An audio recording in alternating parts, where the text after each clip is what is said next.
Avalokiteśvara Bodhisattva. The journey of the one who listens to the world. Long ago, in prosperous kingdom there lived princess named Thene. She was born into luxury, raised in magnificent palace, where anything could be obtained with single word, yet her heart did not belong to any of it. From young age she would quietly gaze beyond the palace walls, where ordinary people struggled with life. She saw the lonely, elderly, hungry children and the sick who no medicine, and within her, question echoed endlessly, why must human beings suffer like this? That question grew with time, until one day it could no longer remain unspoken. She went to her father, the king, and told him she wished to leave the palace to pursue spiritual path, to find way to relieve the suffering of all beings. The king was furious. He could not understand why his daughter would reject power and wealth that so many longed for. He ordered her to be confined, demanding she abandon her wish, but Thene did not waver. Her eyes remained calm, if she had already seen path that no one else could. In the end, the king exiled her to a distant temple, where she was forced to do the hardest labor. From princess she became someone who swept floors, carried water, and cooked meals, yet strangely, not a single word of complaint ever left her lips.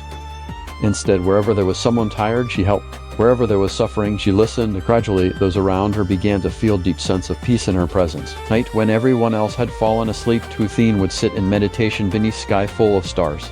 In the profound stillness she heard not only the wind but other sounds, cries, whispers, and calls for help from countless beings everywhere. They were faint, yet enough to move her heart deeply. One night she made a great vow. Wherever there is suffering, if even one being calls out, I vow to hear and to help. If even one being remains unliberated, I will not attain Buddhahood. Her vow seemed to echo through heaven and earth. Years later, a great event occurred. Her father, the king, fell gravely ill. No physician could cure him. At last, it was said that only a medicine made from the eyes and hands of a truly filial child could save him. The news spread, but no one dared to act. When Thene heard this, she did not hesitate.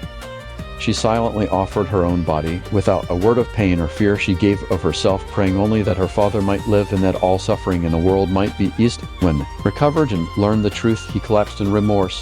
For the first time, he understood his daughter's heart. He rushed to her, tears streaming down his face. At that very moment, something miraculous happened. A radiant light filled the space. Thene's body was no longer in pain. It began to transform. From 2 hands and 2 eyes, she manifested countless arms and countless eyes, each hand reaching out to help, each eye seeing a different suffering. From that moment on, she was no longer an ordinary human. She became Avalokiteśvara Bodhisattva, the one who listens to the sounds of the world. It is said that from then on, wherever there is cry for help, she is present, not always in radiant form.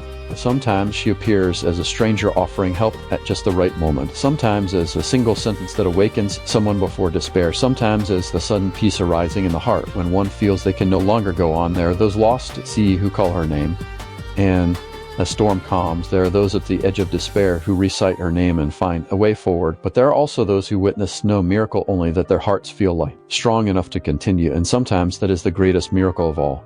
As time passed, her story spread far and wide, but what truly matters is not the miracles, but the message she left through her life. That listening is not merely hearing with the ears, but with the heart. That helping does not need to be grand, only timely, and that every person, if they live with true compassion, can become a part of that light. In this noisy world, there are still very quiet cries no one hears, pain no one sees, yet it is believed that no sound is ever meaningless, because somewhere there is always a presence that listens without end. And perhaps one day, when you pause to truly listen to someone, when you reach out your hand to help without asking why, in that moment, you are no longer just yourself. You are walking the path of Avalokiteśvara.